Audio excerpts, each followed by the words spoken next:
Oh, hindi masyadong marami. Taho ng Pinas. Kailangan lang natin ng soya milk. And then, ng gelatin. So, haluin mo lang, i-mix mo together.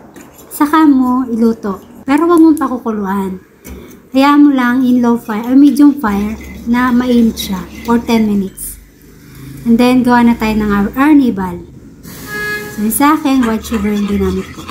So, in 10 minutes, ito na siya. At ito na natin yung arnibal. Then, isalin na natin yung ating taho. At kay Lola to, sa akin yung malaki. Kanina pa ako nagka-crave ng taho. Lagyan natin arnibal. Wagad din. And, bus na si Lola. Aking kalahati. Ito taon.